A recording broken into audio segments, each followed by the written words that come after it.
Bonjour amis internautes, merci partout de CI News 24, la chaîne qui a été mise en Australie, dans la ville de Melbourne. Nous sommes dans notre rendez-vous de débat d'éclaircissement avec Maître Guy. Comme je vous avais promis la fois passée, l'actualité congolaise est abondante, mais nous avons choisi ce qui fait débat, comme aiment bien le dire les Congolais, c'est la loi Tiani. Aujourd'hui, c'est plus la loi Noël Tiani, mais c'est plutôt la loi Noël Tiani Tingi. Et nous allons un peu brosser petit à petit l'arrestation de Jacques Ndala et son arrestation et la condamnation de 2 ans ferme. Et puis, on parlera du décès de Kadiombo, on parlera du décès de Monseigneur Mosengo, Laurent Mosengo Passigna, les implications. Nous sommes avec Maître Guy. Bonjour, Maître Guy. Bonjour mon cher Denis. Voilà, il y a quand même un lockdown dans la ville de Melbourne, c'est ce qui fait que vous n'êtes pas là. Mais comment vous vous comportez, comment vous voyez comment ça se passe avec les lockdowns? Qu'est-ce que les gens doivent comprendre? Les confinements, bien sûr. Bon, moi je pense que ce qui est vrai, c'est que la maladie est là. Jusque-là, nous n'avons pas de preuves pour venir parler par la voix des médias qu'il n'y a pas la maladie. La maladie existe. À cet effet, il y a des dispositions qui sont prises selon différents coins, selon différents pays. Alors, pour le moment, comme tu as dit là-bas, nous sommes en train de parcourir un temps spécial parce qu'il y a le lockdown, comme vous avez dit. Alors, tout ce que je peux demander, c'est de respecter les instructions et voir comment ça va aller. Là où il faut mettre de masque, n'hésitez pas, mettez de masque parce que le médecin ne viendra pas te protéger si tu ne te protèges pas. Même la Bible parle de la protection, que chacun de nous prenne soin de lui-même. Alors, respectons les gestes barrières, les gestes sanitaires, respectons tout ce que le gouvernement a mis en place pour que finalement, lentement mais sûrement, qu'on arrive quand même à éradiquer ces fléaux, mais aussi à éviter qu'un grand nombre de gens puissent tomber sous ce coup. Comme vous le savez, Denis, depuis que cette histoire a commencé, il y a eu quand même des cas où nous avons déploré, où d'un côté on a perdu les leurs, de l'autre côté les amis et consorts, et cela a apporté une désolation. Alors, tout ce que je peux dire, c'est que nous devons veiller à nous-mêmes, veiller à nos familles, veiller à nos enfants et finalement respecter. Et je suis d'avis qu'un jour, l'humanité tout entière parviendra à une solution et puis voir comment on peut éradiquer ce fléau. Voilà comment on peut éradiquer ce fléau. Maître Guy n'est pas à présenter. Nous sommes, l'actualité au Congo est dominée par la loi Noël Tiani, aujourd'hui qui devient Noël Tiani Tingi. De prime abord, quand vous avez entendu cette loi qui a été reçue, évidemment, qui a été déposée à l'Assemblée nationale, quelle était votre réaction? Bon, d'entrée de jeu, je voudrais d'abord apporter une petite anti-rectificatif, parce que vous parlez de la loi. Jusque-là, cette pensée, si je peux appeler, ne réside qu'au niveau d'une proposition. Ce n'est pas encore une loi parce que le Parlement n'a pas encore siégé et les législateurs n'ont pas encore coulé ça en de forme appropriée et finalement le président de la République n'a pas encore publié. Parce que comme vous le savez, lorsqu'on émet une loi, ça commence d'abord par une proposition, de la proposition et cela permet aux gens, à la société, au Parlement de pouvoir discuter, débattre et finalement tirer les pour et les contre. Et quand ça termine l'étape du Parlement, il y a le Sénat qui doit jeter un coup d'œil. Finalement, le président vient entériner cela et enfin, on publie ça dans le journal officiel.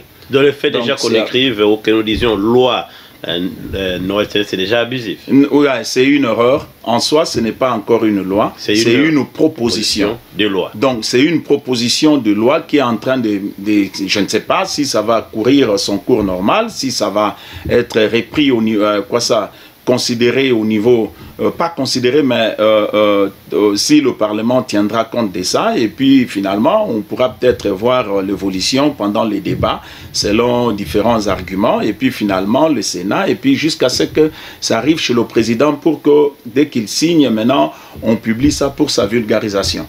Voilà, comme nous l'avons intitulé, la proposition de loi Noël Tiani Ntingui vue par les juristes, c'est-à-dire vue par Maître Guy, c'est ça le titre de notre mission aujourd'hui. Mais est-ce que cette loi, sa faisabilité, parce que la raison aujourd'hui, c'est tout simplement, il y a eu beaucoup de débats, on ne sait pas, les juristes s'affrontent. Et maintenant, nous voulons savoir, nous ici qui sommes en Australie, à Melbourne, nous voulons savoir, est-ce que cette loi a cette possibilité d'être débattue et promulguée? Bon, merci beaucoup. Par rapport évidemment à notre constitution. Ouais, merci beaucoup. Encore une fois, ce n'est pas une loi, nous sommes en train de débattre, de parler sur une proposition de loi. Alors, lorsqu'on parle d'une proposition de loi, une loi n'est pas l'affaire uniquement des juristes. Parce que la loi vient pour légiférer la société. Dans la société, il n'y a pas que des juristes. Nous avons toutes les catégories de gens, de ceux qui ont fait différentes disciplines, et puis même ceux qui n'ont pas étudié, même ceux qui ont étudié. Donc, bref, c'est toute la société. Et quand vous regardez aujourd'hui sur la place publique, la plupart des gens qui en parlent, ce n'est pas seulement des juristes, quand bien même on est peut-être spécialiste en la matière, mais parce que c'est quelque chose qui légifère toute la société, donc ça fait débat, c'est tout le monde qui en parle.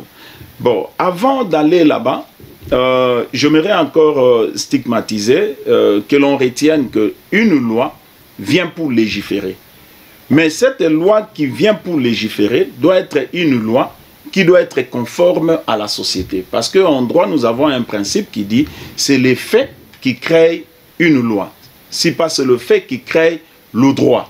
Lorsqu'il y a un fait qui se passe dans la société, selon que ça fait mal ou bien que ça apporte quelque chose de bien, arrivera un moment donné où la société pourra se dire, par l'entremise de ses représentants, que non, bon, voilà, il faut que l'on fasse ça pour tel intérêt, il faut que l'on fasse ça pour décourager ça, et puis ainsi de suite. Voilà pourquoi j'ai toujours, plus d'une fois, recommandé, surtout aux intellectuels, la connaissance d'une loi, surtout de lois telles que la loi mère qui est la Constitution, on ne nous demande pas d'entrer dans les méandres, dans la technicité et tout consort, mais il faudrait quand même que nous puissions nous habituer à lire, parce que ce sont des choses qui nous légifèrent d'une manière ou d'une autre. Mais il est bien malheureux, ça c'est un constat quand même un peu négatif. Vous voyez, sur la toile, il y a beaucoup de gens qui en parlent, mais lorsque vous regardez même la manière de raisonner, et voire même la manière d'argumenter, c'est vraiment de manière où on oublie, ou soit on ne connaît vraiment pas notre constitution, et puis finalement, on vient, on en parle. Bon, qu'à cela ne tienne, ça, je crois que c'est un débat de la société, on ne va pas interdire aux gens. Alors, ça c'était juste une introduction.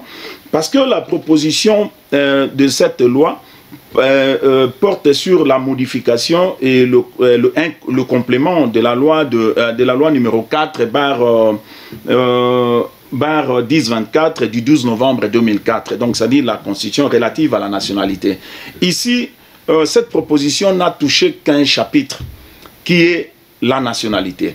Mais dans ce que je veux dire, vous allez vous rendre compte que la manière dont notre constitution a été mise en place, il y a certains chapitres, lorsque vous vous mettez à toucher ça, sachez que ça va avoir des effets corollaires. Il y aura une suite. Il y a une chaîne quand même. Ouais, il y aura une suite d'articles, si pas une suite de dispositions, justement parce qu'on a touché un seul chapitre, notamment le chapitre est entré à la nationalité. Et je vais pouvoir démontrer cela ici avec des articles à l'appui de la Constitution, et vous allez vous rendre compte que il y avait, à mon avis, il y avait encore un travail à faire là-dessus. À mon avis, je pense aussi que le mécanisme, la manière dont cette loi avait été, cette proposition de loi avait été préparée dans les laboratoires. Je ne parle pas des laboratoires de manière négative, non. Donc un laboratoire tout scientifique. Dans le lieu de réflexion. Voilà. Donc je trouve que les auteurs de cette proposition ne sont pas allés vraiment au bout de leur logique pour pouvoir finalement proposer quelque chose qui pouvait tant soit peu aider la société, même pas maintenant, mais peut-être dans les jours qui viennent. Alors, lorsqu'on parle par exemple, parce que nous parlons de la nationalité, il faudrait quand même que nous puissions comprendre, lorsqu'on parle de la nationalité en soi, c'est quoi? La nationalité. La nationalité est un groupe humain uni par une nationalité. Je parle d'une nationalité.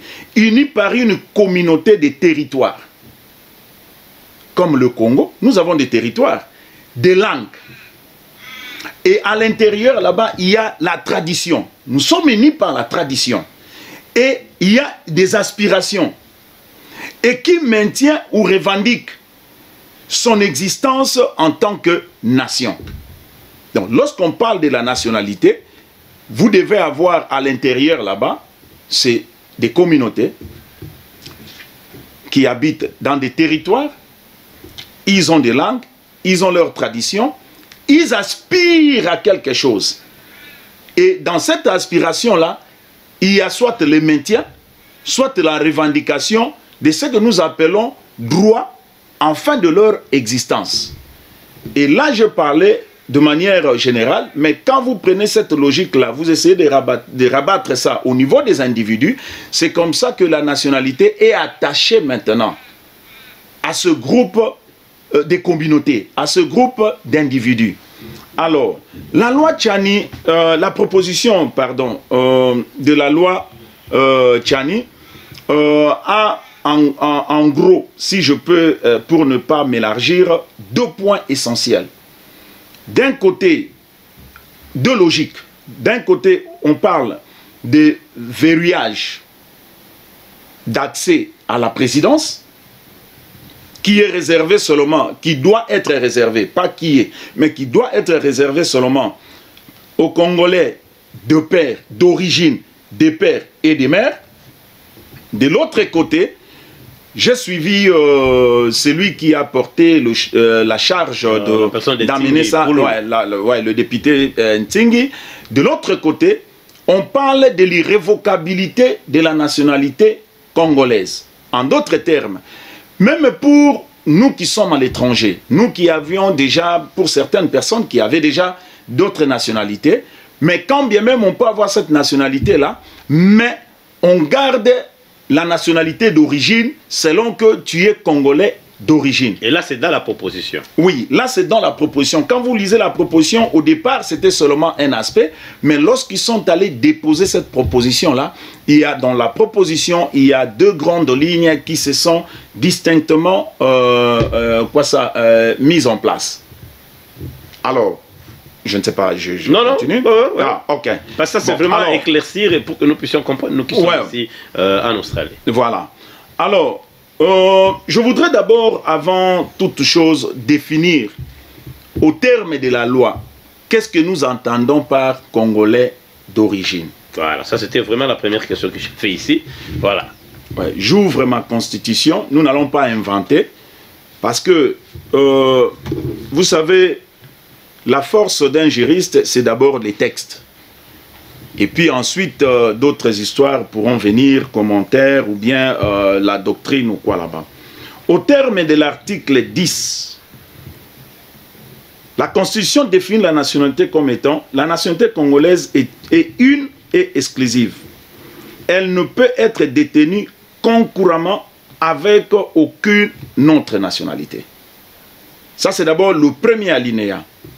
Déjà, lorsque vous regardez la proposition, par rapport à cette disposition de prescrit de l'article 10, alinéa premier, vous voyez qu'on est déjà en déphasage par rapport à la Constitution. Il y a déjà un problème, donc c'est-à-dire qu'il faudrait changer là-bas. Ouais, la proposition parle de l'irrévocabilité, mais ici, la nationalité est une et exclusive. Cela veut dire quoi? Je suis congolais, je vais en dehors.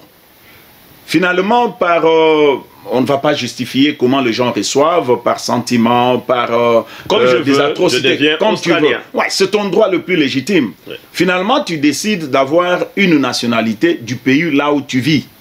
Automatiquement, tu perds la nationalité congolaise. Pourquoi?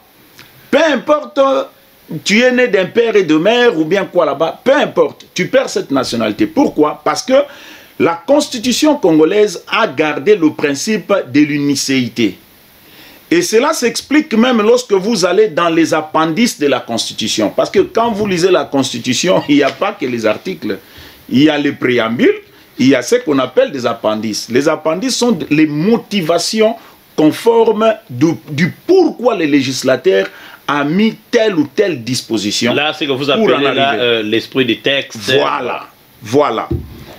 Quand vous allez dans les appendices, dans l'appendice, à la page 80, vous regardez, en ce qui concerne la nationalité, le constituant maintient le principe de l'unicéité et de l'exclusivité de la nationalité congolaise.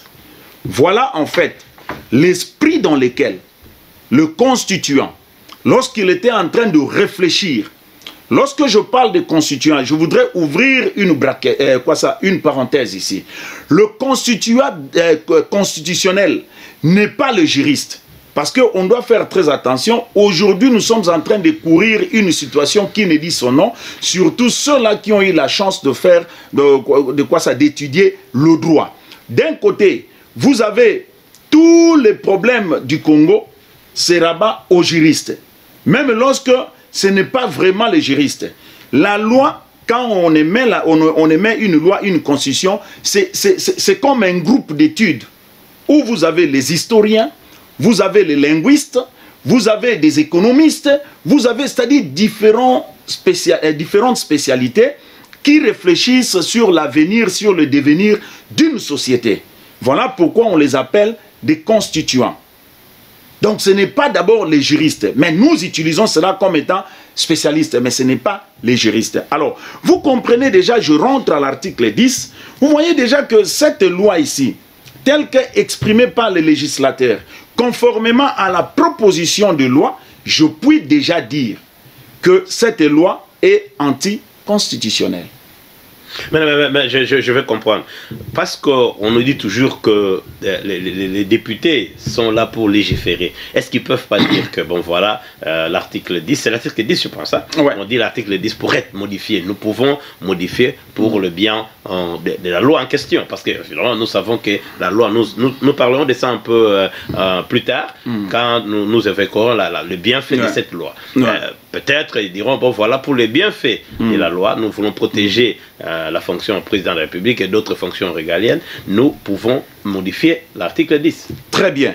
Mon cher Denis, une loi, un texte, voire une constitution, n'est pas statique. Voilà. Elle est dynamique. Aujourd'hui, nous pouvons avoir cette constitution. 50 ans après, nous ne savons pas les réalités du monde, nous ne connaissons pas ce qui va arriver. Nous pouvons arriver à changer cela. De ce côté-là, je suis totalement normal. Vous vous souvenez quand le régime est arrivé en place, je crois peut-être les premières années ou quoi là-bas, même l'opposition parlait de réforme. Changer une constitution est une autre chose. Mais faire une modification dans la Constitution pour changer certaines dispositions en est une autre. Or, dans les cas d'espèce, la proposition ici ne vient pas pour faire de réforme constitutionnelle. Mais la proposition ici vient toucher un aspect. C'est là que je vous avais dit, j'ai l'impression comme si dans les laboratoires scientifiques, avant que cette histoire ne sorte, on n'a pas vraiment beaucoup trop réfléchi. Parce que vous allez voir, de cette proposition ici, il lui faut, si jamais ça passait, qu'on change un bon nombre de dispositions constitutionnelles. Est-ce qu'ils en ont le droit? Est-ce qu'ils en ont le moyen? Est-ce que ça ne sera pas énervé, je pourrais même dire, les constitutions, je ne sais pas. Oui, ils en ont, écoute, ils en ont le droit. Oui, ils en ont le droit selon que nous voulons engager des réformes. Et encore, même si aujourd'hui on veut engager des réformes, une réforme, on ne la fait pas comme ça, n'importe quoi. Vous vous réveillez le matin, vous venez avec des réformes. Mais non, vous devez maîtriser la technicité, la praticabilité, la faisabilité et voir est-ce que ce que nous sommes en train de faire, qu'est-ce que ça va profiter, ça va ramener en contrepartie dans notre société. Ce que nous sommes en train de faire, quel est son avantage dans la société? Sinon, on n'amène pas des réformes n'importe comment. Si tel était le cas, vous allez voir que presque tous les députés qui sont là-bas, ils allaient commencer à apporter des réformes. Parce que dans la Constitution ici, là nous ne sommes qu'à l'alinéa premier. Dans cette Constitution ici, il y a des choses, même moi qui vous parle ici, j'ai des choses aujourd'hui que j'ai déjà confectionnées, écrites, pour qu'un jour qu'on arrive à faire des suggestions, afin d'améliorer. C'est un texte fait de main d'homme. Ce n'est pas parfait. Ce n'est pas parfait. Il y a des places où la loi ne dit mot. Il y a des places où la loi a dit. Mais si pourquoi vous pensez que cette loi n'est pas... en fait, la loi n'est pas mauvaise ou la loi est vraiment mauvaise? En fait, la proposition. Est-ce que c'est la proposition qui a un problème ou c'est les dispositions que la proposition trouve dans la Constitution ou tout simplement, il y a une autre motivation, comme le disent certaines personnes? À mon avis, c'est la proposition qui est mauvaise. Pourquoi la proposition est mauvaise? Tout simplement parce que cette proposition, en deux mots, un, vient diviser les Congolais entre eux. Quand je dis les Congolais entre eux, là j'invoque le sang, le lien des sangs. Parce que vous êtes 10. Sans oublier, nous sommes toujours à l'article 10. Parce que vous êtes sans oublier que l'alliance des sangs, c'est une alliance, c'est d'abord notre premier héritage et c'est une alliance que personne n'a le droit de venir diviser. Ici, je voudrais faire une mise au point. Je suis en train de parler ici, tout en enlevant tous les aspects liés à une personne. Parce que vous voyez, la manière dont on a médiatisé cette proposition, je crois que même ceux qui ont proposé eux-mêmes sont tombés dans les filets, dans ce piège-là, par, je crois que, par le manque peut-être de souplicité. Vous vous souvenez, lorsque cette loi a commencé, cette proposition de loi a commencé, on a suivi le promoteur de cette proposition à la télévision, partout ailleurs. Chaque fois qu'il a argumenté, il a ajouté les noms des gens. Voilà. Or, la loi en droit doit être impersonnelle. La loi est là pour légiférer. Alors, lorsque vous commencez à donner dans vos propos des connotations individuelles liées au nom des gens, alors à ce moment-là, vous perdez une substance. Vous perdez déjà une substance, ça c'est un. Parce qu'aujourd'hui sur la loi, cette loi est liée à une personne. Mais moi, mon problème n'est pas à ce niveau-là. Mon problème, c'est... Quand on voulait comprendre, on voulait tout simplement comprendre cette loi, afin de voir les susceptibilités par rapport à avantages ou désavantages de la nation par rapport à ça. On ne voulait pas faire le débat d'hommes. Exactement. Moi, mon problème, c'est au niveau des générations futures. Parce que quand cette loi est mise, cette loi, si vous l'avez mis avec de quoi ça dépenser dans la tête pour bloquer ou bien faire du mal à quelqu'un, mais sachez que la République n'appartient pas à cette personne-là. La République appartient à tout le monde. Appartient à tout le monde. Alors, voyons maintenant dans le futur. Denis, je vous ai toujours dit, malheureusement aujourd'hui, on ne va pas, peut-être la politique après, mais regarde, nous sommes en train de traverser une situation très mauvaise au pays. Je dis bien, très mauvaise au pays. Vous savez, cette proposition de loi, lorsque je parle que la proposition, parmi les faiblesses de la proposition, et ces faiblesses-là sont même anticonstitutionnelles, par rapport à cette constitution ici, je ne vois pas... J'ai suivi beaucoup d'exemples par moments qui ne tiennent pas debout. J'avais suivi lui-même le député Ntingi. Il n'a pas convaincu, même en un point. Donc c'est comme quelqu'un, on est venu, on a appris quelque chose, il n'a pas eu le temps d'entrer en profondeur, on le met dans la bouche, il sort, il commence à raconter. Denis, je vous donne un exemple. Il faut comprendre qu'un type qui n'est pas juriste aussi, c'est un ingénieur. Mais oui, oui, mais c'est un ingénieur, il peut être un psychologue ou quoi là-bas, mais c'est un homme d'État. Lorsque vous prenez des faits comme ça, vous sortez ça devant la place publique, vous devez vous assumer.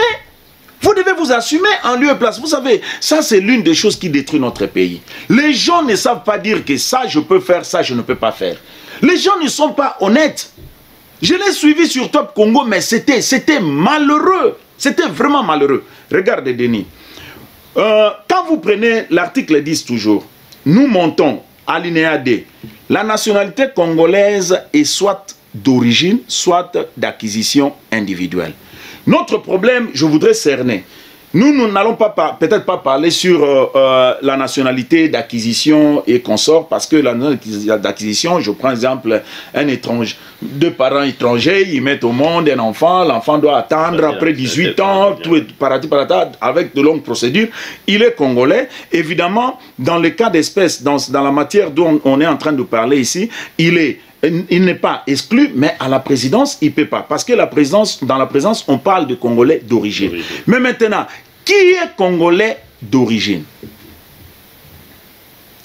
Vous savez, notre constitution, lorsque nous sommes allés à Sun City, a subi des modifications.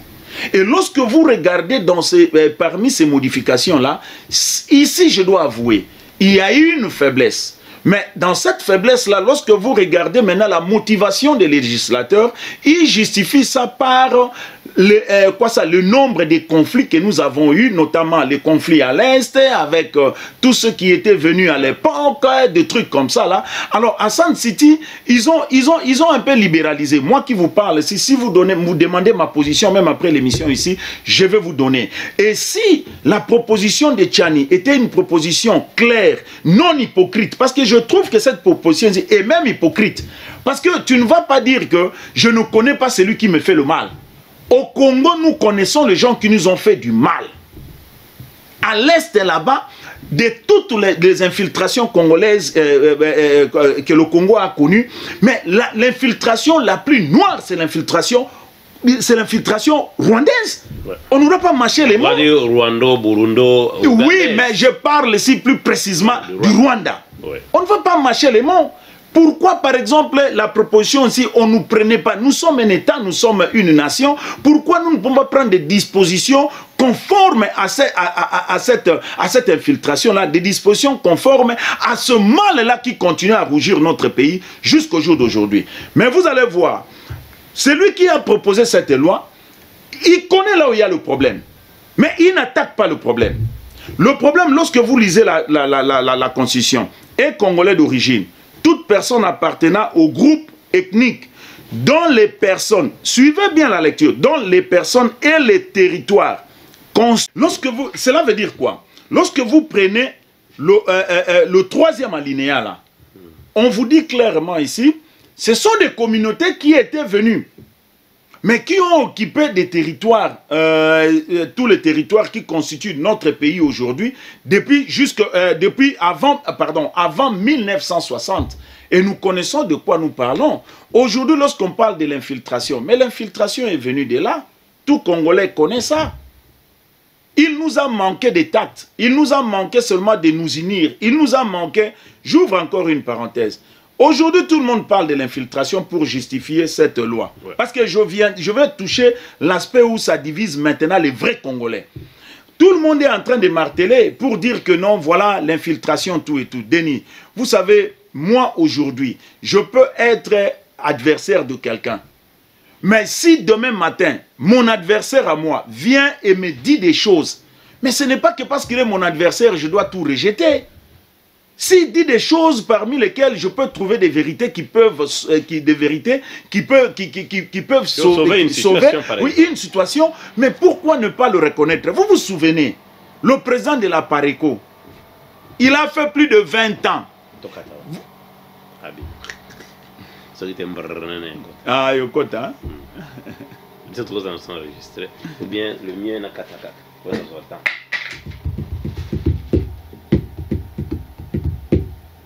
Ouais, je disais le président de la Pareco. Je peux citer même le vieux Tiakoudia. Ils sont nombreux. Beaucoup de Congolais qui ont vu ces histoires venir, ils ont parlé de l'infiltration. Mais en ce temps-là, Certains d'entre nous n'y croyaient pas, juste peut-être pour des divergences politiques. Mais aujourd'hui, les faits nous rattrapent. Aujourd'hui, la vérité nous a rattrapés. Aujourd'hui, presque la majorité des gens qui justifient cette histoire de proposition s'attellent sur le fait que non, il y a l'infiltration. Mais quelle est la finalité d'une infiltration? Quand quelqu'un vous infiltre, prenez l'haricot. Hein? Quand vous prenez cet insecte-là qui entre dans l'haricot, la finalité c'est quoi? C'est pour occuper tout l'haricot. Oui. Donc quand on parle de l'infiltration, on parle de l'occupation. Mais c'est des trucs similaires. Tout dépend de la manière dont vous prenez ça. Là, il n'y a même pas débat. Alors, je reviens maintenant. Le problème, c'est à ce niveau.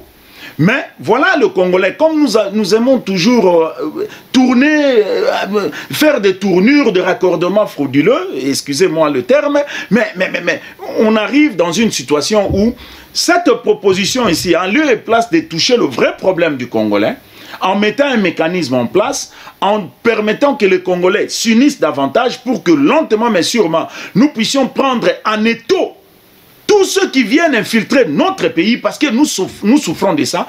La proposition vient donc non pas seulement diviser, donc séparer les Congolais. Pourquoi je parle de la séparation? Là maintenant je touche à ce que nous entendons par Congolais d'origine. La loi dit ceci, et Congolais d'origine, on donne 3 possibilités. Première possibilité, de père et de mère. Ton père est congolais 100%, ta mère est congolaise 100%, et puis l'enfant est congolais 100%. Ok? Première possibilité. Moi qui vous parle ici, je suis congolais 100%, même pas de père et de mère, mais de génération. Ouais. Mais de génération. Donc vous ne connaissez que le Congo. Voilà. Un autre aspect qui est une faiblesse de cette proposition. J'ouvre la parenthèse. Comment pouvez-vous venir avec une proposition comme ça et vous vous limitez de père et de mère? Comment quelqu'un peut être congolais d'origine de père et de mère et vous ne tenez même pas compte de sa première génération, de sa généalogie, de sa première généalogie, en fait, c'est-à-dire son grand-parent? Comment expliquer? Si je vous comprends très bien, vous pensez qu'on peut repenser, retravailler la loi et l'amener, ou bien vous pensez que carrément nous devons rejeter cette loi, cette proposition? Bon, ici je réfléchis. Là, c'est une proposition, je ne voudrais pas donner ma position ici. Mais je suis en train de réfléchir. Comment pensez-vous? On est sur le plan juridique, j'ai la Constitution. Vous dites que Congolais de père et de mère, oui, nous acceptons. Mais maintenant, ceux qui viennent, ceux qui ont mis au monde ce papa-là, même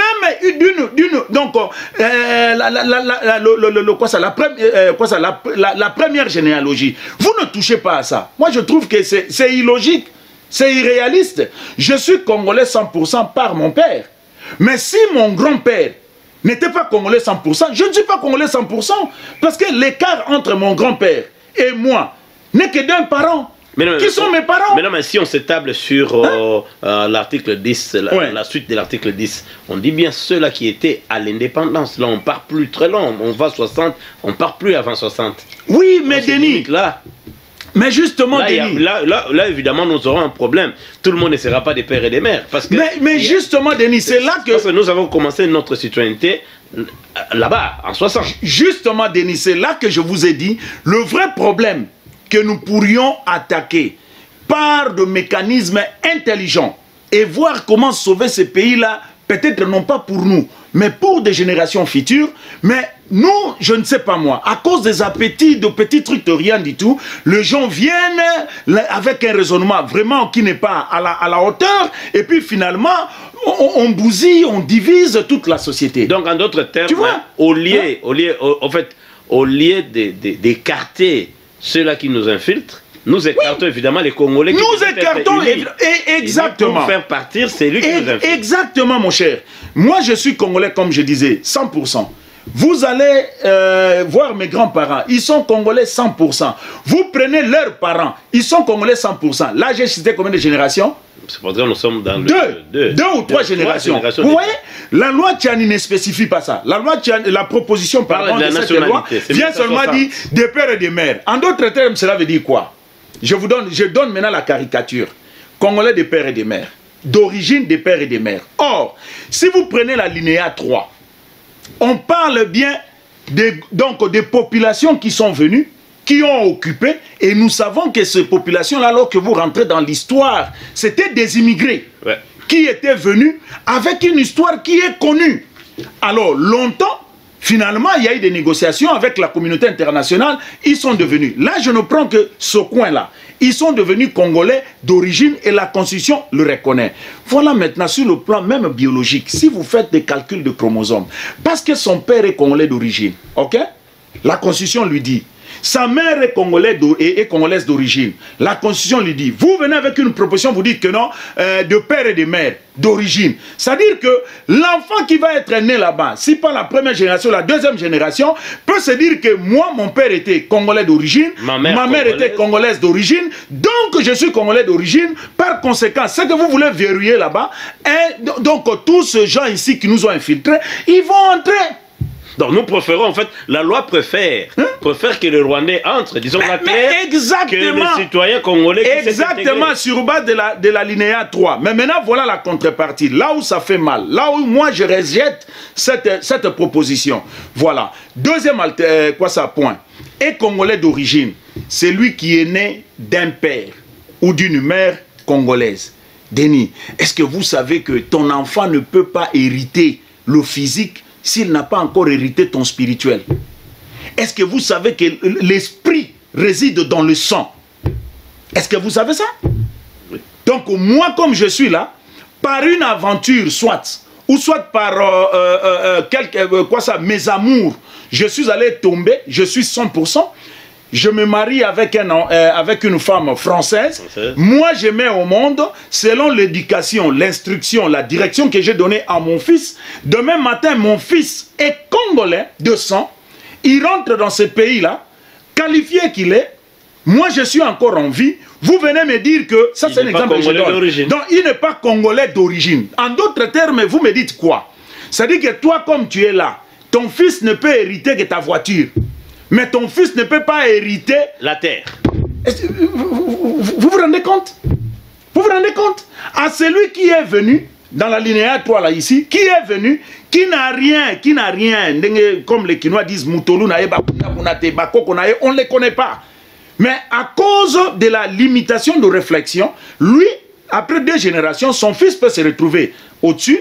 Moi qui suis congolais 100%, donc, c'est-à-dire, l'unique péché que mon fils aura commis, c'est d'avoir une mère qui vient d'ailleurs, ou soit c'est d'avoir...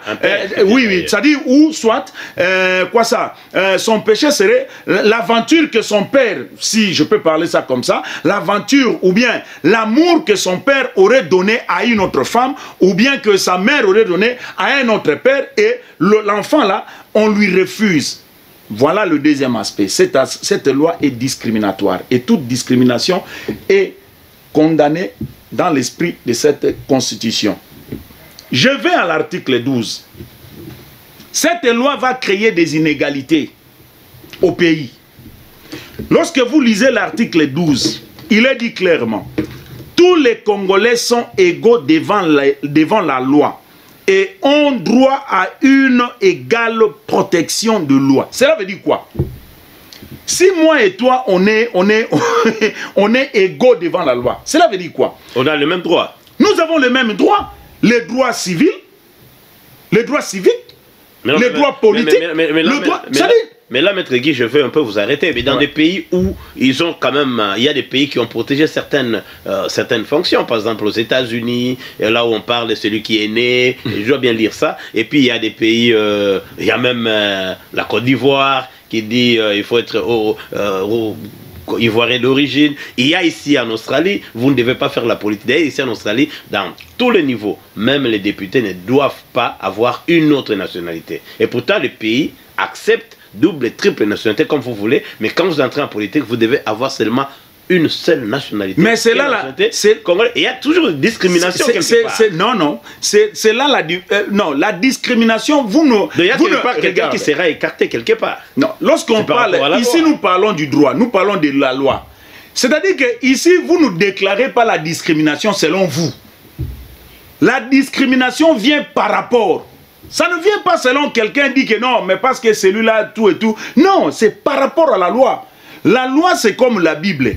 Là où Dieu a dit que c'est un péché, c'est un péché. Là où Dieu n'a pas dit, il ne faut pas venir inventer. C'est la même chose avec la loi, même avec la loi pénale. Là où c'est une infraction, c'est une infraction. Là où on n'a pas dit que, on n'a pas prévu, ce n'est pas une infraction. Ça, c'est première chose. Deuxième chose, c'est ça même aussi la difficulté du droit constitutionnel. C'est pourquoi quelque part vous entendez pour légiférer et mettre telle loi ou quoi là-bas, on fait du droit comparé. On n'emprunte pas, on ne mixe pas. Parce que la constitution vient du fait de beaucoup de choses. Ce que vous trouvez en Égypte, parce que j'ai vu même des exemples, Égypte, Algérie. Mais si l'on prend maintenant les réalités égyptiennes, algériennes, on veut copier tout au Congo, ça va poser problème. Pourquoi? Donc vous ne pouvez pas justifier ça. C'est là même, c'est là maintenant que l'on fait appel à la technicité. Selon mes lectures. Attendez, la technicité, mais en tenant compte d'une étude minutieuse de la société, en tenant compte de l'histoire d'où nous venons, en tenant compte de nos coutumes, en tenant compte de nos usages, qui sont totalement, diamétralement opposés. Par exemple, mes coutumes à moi, avec les coutumes égyptiennes ou algériennes, lorsqu'on arrive à émettre une loi, ça ne va pas se rencontrer. Eux, ils sont musulmans, par exemple. Ils ont leurs histoires à eux. Mais moi, je suis Muntu. J'ai mes histoires à moi. Mais moi, je rentre au point. Alors, ça ne va pas se rencontrer. Moi selon mes lectures, j'ai réalisé que la loi a toujours été discriminatoire. Parce que quand on dit, par exemple, à quelqu'un que si vous n'avez pas plus de 30 ans, vous ne serez pas ceci. Mais si vous n'avez pas un diplôme de ceux-là qui n'ont pas 30 ans, aujourd'hui peuvent... Non, mais regardez. Non, mais Denis, cet aspect-là... Non, ce n'est pas de la... Non. Mais Denis, moi et toi, on est chrétiens. Si nous prenons la Bible, vous allez voir, même Dieu, il fait la différence. Et il dit quelque part, ne donnez pas la nourriture de grandes personnes aux petits-enfants, tout et tout. Pourquoi Dieu dit ça? Voulez-vous me dire que Dieu aussi est discriminatoire? Ça, c'est un. Donc, ce n'est pas ça. Deuxième chose, mais la maturité, la notion de la maturité, mais c'est une notion très importante. Vous êtes à la maison ici. Hein, les enfants, vous avez des enfants. Les enfants, ils savent que leur père a celui-ci, a tel truc, ils ont par exemple des comptes ou quoi là-bas. Mais est-ce que pendant que ton enfant de 10 ans, de 20 ans, pardon, de 10 ans ou bien de 12 ans, il est en train encore d'étudier. Est-ce que toi, tu peux lui demander de gérer $1 million? Non! Tu vas lui dire que non. Pendant ce temps ici, c'est d'abord, tu cours l'âge, tu es encore immature. Nous gardons cela jusqu'au jour où... Mais c'est la même chose avec cette disposition. Ça n'a rien à voir avec une discrimination. Je peux aussi vous donner un autre exemple. Ouais. Quand on dit, par exemple, il faut être au moins gradué pour être député. Ceux-là qui n'ont pas étudié, qui n'ont pas eu la chance, et surtout que dans nos pays, le taux d'analphabétisation est accru. Mais comment est-ce que celui-là se dirait, il dit, mais je suis discriminé parce que je n'ai pas étudié ou parce que quelqu'un n'a pas payé le frais pour moi. Mais écoutez, Denis, lorsque il y a un aspect discriminatoire. Non, ce n'est pas un aspect discriminatoire. Les gens doivent souffrir. Non, Denis, ce n'est pas discriminatoire, qu'on se comprenne bien. Vous savez, à un certain niveau de la vie, vous faites face à des responsabilités. Et ces responsabilités-là demandent à ce que vous puissiez avoir un certain nombre de connaissances. Un certain niveau. C'est normal.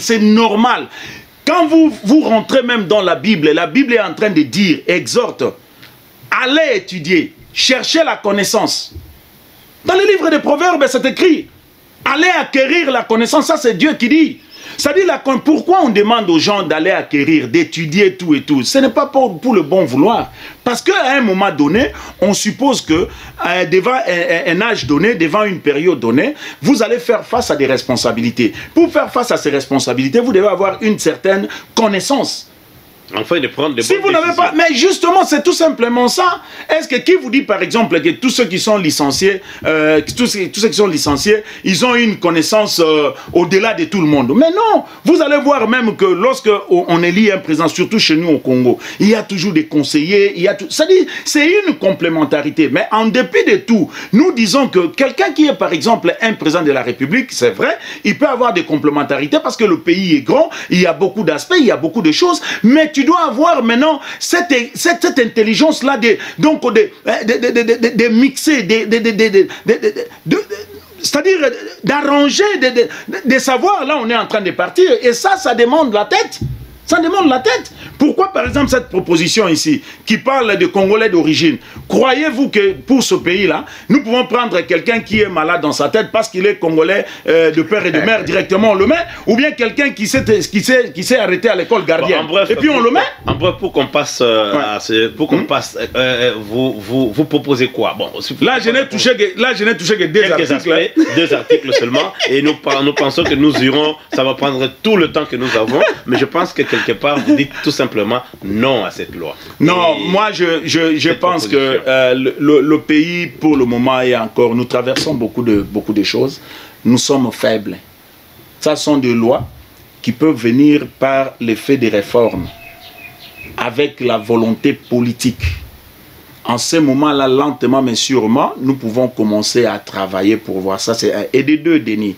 Moi, je crois qu'à l'heure actuelle, hein, vous savez, même en Israël, en son temps, Dieu s'est réservé toujours d'un certain nombre. Vous voyez la diaspora ici, tous les enfants. Moi, je regrette aujourd'hui le terme, il y a plein de termes, d'insanité qui commencent à passer partout. Vous allez voir, non, les demi-Dakar, tout et tout, c'est discriminatoire.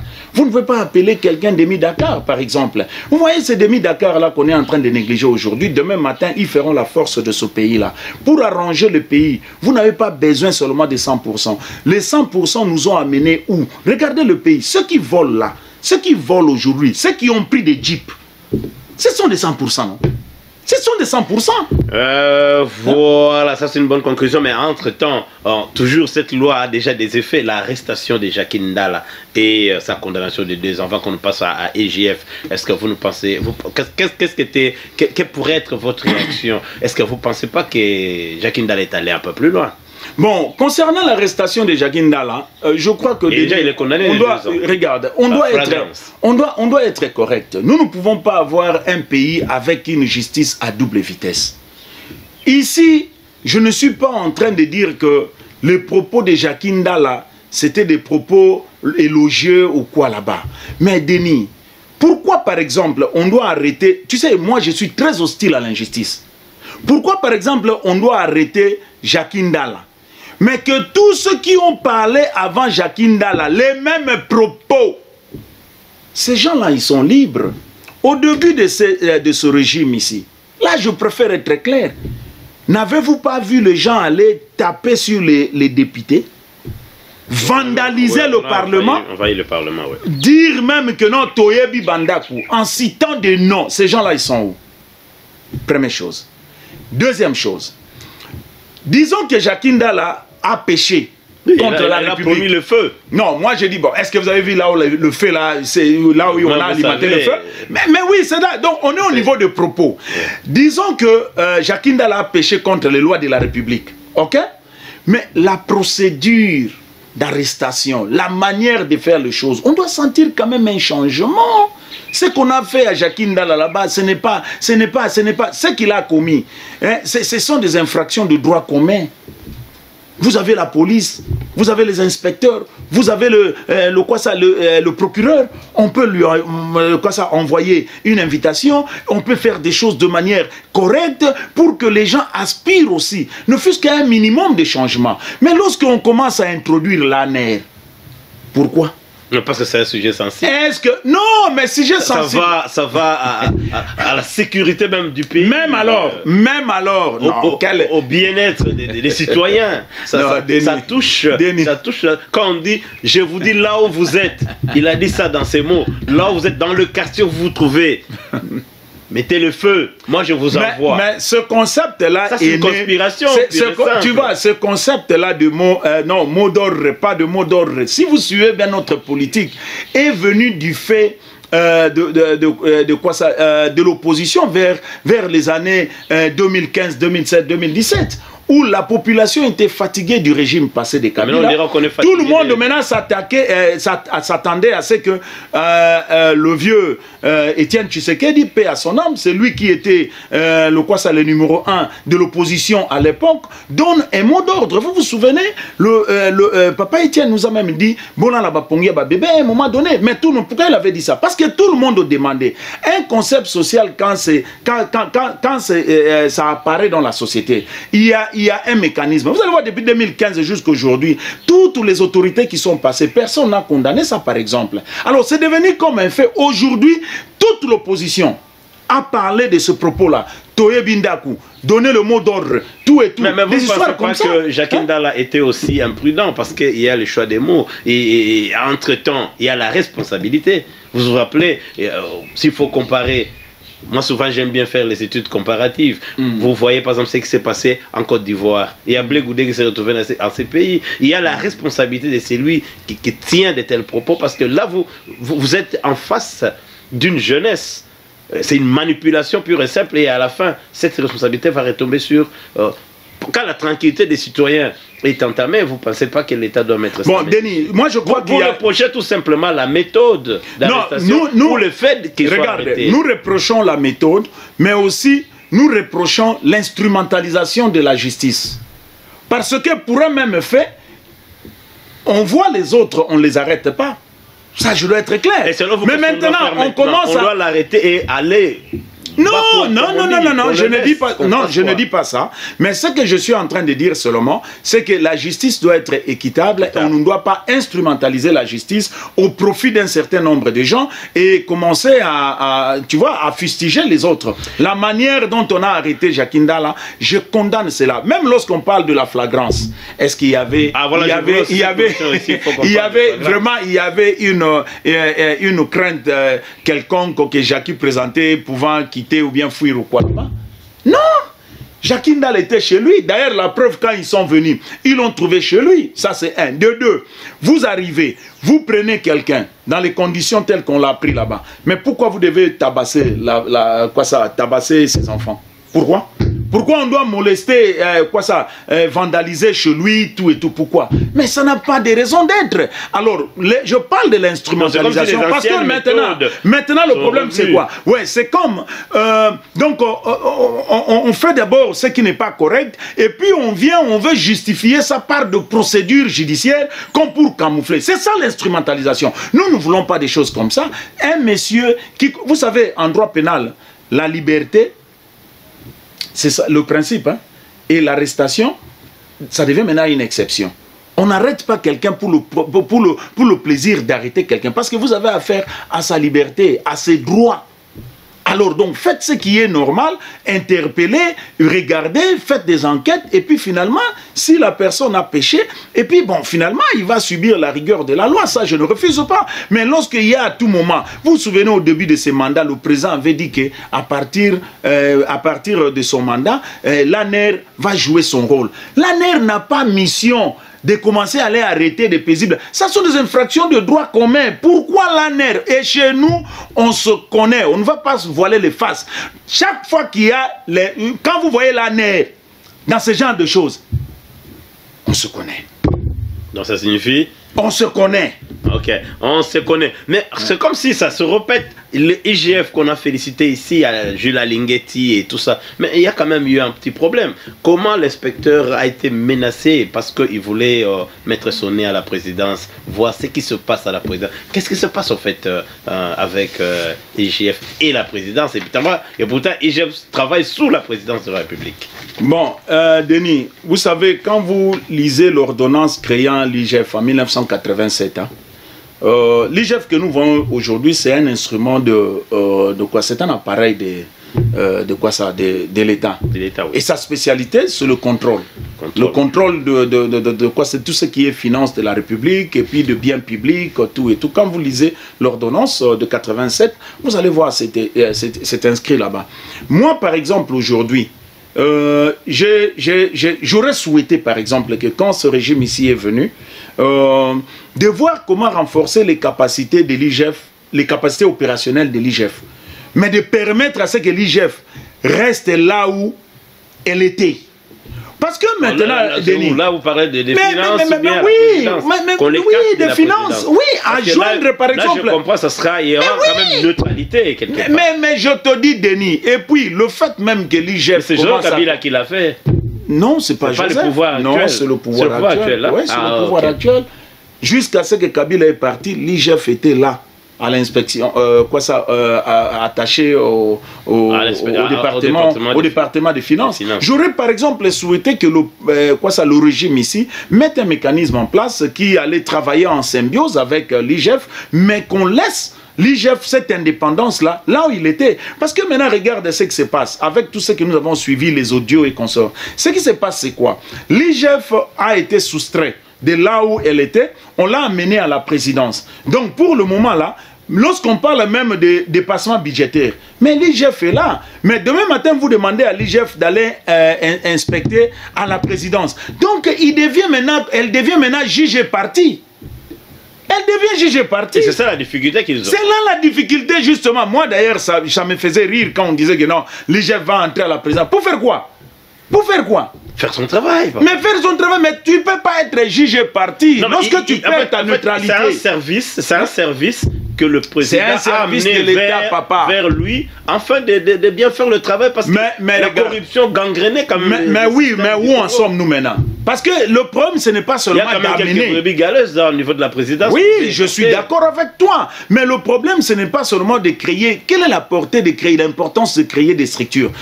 On crée une structure pour que ça puisse vous aider, pour que ça puisse être efficace dans l'objectif que vous avez assigné à cette structure-là. Mais si vous créez et qu'en fin de compte, on ne voit pas l'efficacité, alors vous avez fait quoi? Qu'est-ce que vous direz à Jules Alinguetti, présentement maintenant, si vous voulez lui dire quelque chose par rapport à tout ça? Bon, parce que lui, il est aujourd'hui, c'est le patron saint, hein? C'est le patron saint de ce service. Il nous a prouvé, hein, par son travail. Bon, moi, tout ce que je peux demander, non, les recettes, cette histoire des recettes là, moi je ne veux pas entrer là-bas. C'est de la bouillabaisse, on nous connaît. Tu vois, il y a beaucoup trop. Denis, regarde, il y a eu le procès de 100 jours. Ok? Un exemple, je donne. J'ouvre la parenthèse. Il y a eu le procès de 100 jours. Et tous les Congolais, nous savons qu'on a perdu l'argent. Est-ce que vous savez que, par exemple, dans l'infraction de détournement, lorsque vous détournez les deniers publics, la loi vous exige, de rembourser, après votre condamnation, de rembourser cet argent? Mais si vous avez déjà vu combien? Ça dans des mariages. On a déjà publié combien? On a brûlé dans les mariages. Ah, mais non, ce n'est pas seulement un problème de brûler. Là, vous voyez peut-être Kamere seulement, mais il n'y avait pas Kamere. Je vous donne par exemple un exemple. Le PDG de Safricas, il est où? Libéré par une ordonnance présidentielle, aujourd'hui, il est en Belgique. Ok? L'OVD, il est où? Robank, il est où? Libéré. L'argent est où? Vous voyez? On a alors, qu'est-ce que vous direz à Jules Alinguetti? Pour Jules Alinguetti, je lui souhaite bon vent. C'est un monsieur qui fait un bon travail, mais deux choses. Un, qu'il s'écarte de la politique, parce que ce n'est pas un politicien, c'est un fonctionnaire de l'État, qu'il travaille conformément au texte qui légifère l'institution dans laquelle il est en train de travailler. Deuxième chose, qu'il fasse un effort pour demeurer intègre dans le travail et qu'il soit juste dans ce qu'il est en train de faire. S'il y a une dénonciation, qu'il le fasse. Mais qu'il ne soit pas instrumentalisé, hein, par soit des raccordements frauduleux ou quoi là-bas, non. Et finalement, je lui souhaite bon vent. Maintenant, pour finir, pour terminer cette émission, on ne laissera pas ça comme ça, le décès de Monseigneur Mosengo. Vous pensez qu'il y aura des implications politiques qui pourraient être quand même... C'est un grand monsieur qui est parti, il était à la fois politicien. Alors moi, c'est ce que je pourrais dire. Il a vécu l'histoire politique du Congo, il a participé dans cette histoire. Et, que pourrait être la suite? Bon, pour le cardinal, c'est vraiment malheureux. Nous disons cela avec beaucoup de regrets, mais bon, vous savez, devant la mort, l'homme est limité. Alors, il a fait son temps. C'est un papa qui nous a laissé avec beaucoup de souvenirs. Vous vous souvenez à la conférence nationale. Et à part ça, il a toujours milité pour le droit de l'homme, le droit des citoyens, les droits des Congolais. Et finalement, je puis dire concernant le cardinal Mosengo que c'est lui-même l'artisan de ce régime ici. Vous vous souvenez, vers les années 2015, l'opposition était totalement affaiblie.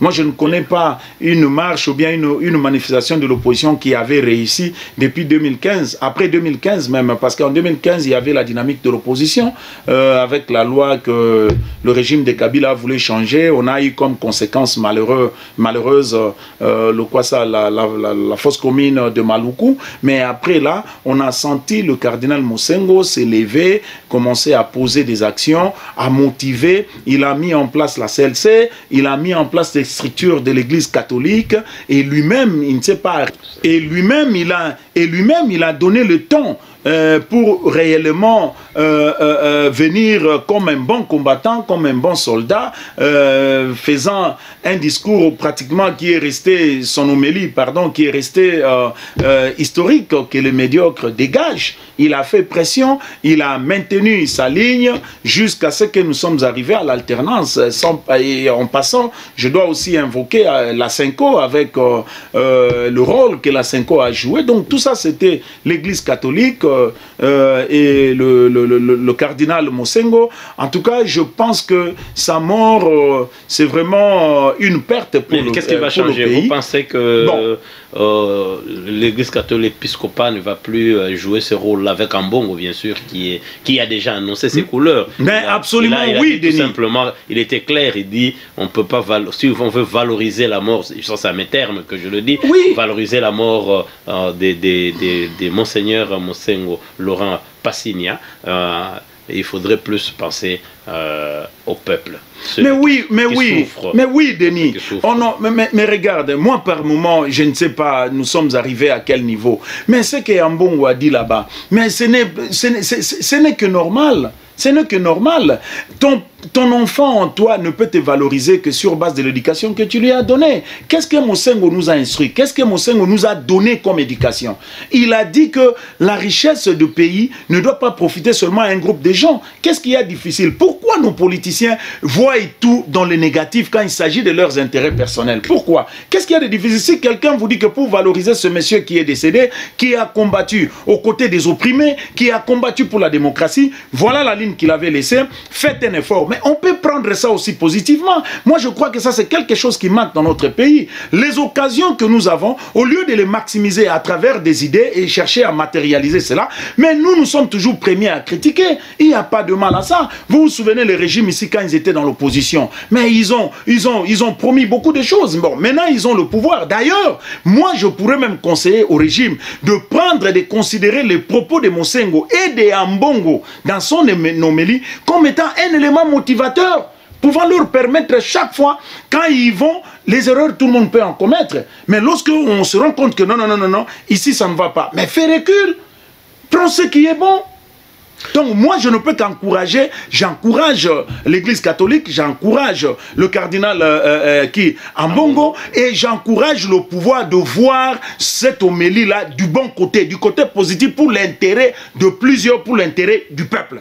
Voilà, merci beaucoup Maître Guy, merci à vous amis internautes, merci pour nos abonnés, vous ne cessez de vous abonner, partagez l'émission et abonnez-vous nombreux. C'était Denis Kaenge qui a reçu Maître Guy, et la réalisation c'était Waka, et caméra c'était Deo Barungu. Nous saluons l'équipe de Kinshasa, et pour vous qui nous suivez chaque fois, Maître Guy viendra encore revenir ici. Je ne sais pas si jusqu'à la fin de la semaine si ce sera possible, parce que chaque fois on aura à expliquer à nos citoyens ici en Australie comment fonctionne notre constitution et la loi, certains termes, parce que maintenant nous avons flagrance, nous avons immunité. On verra dans les prochains jours qu'est-ce que Maître Guy va nous amener. Merci beaucoup d'être venu. Je pense que votre contribution a toujours été la bienvenue chez nous, et nous disons à nos amis merci et à la prochaine. Merci. Merci.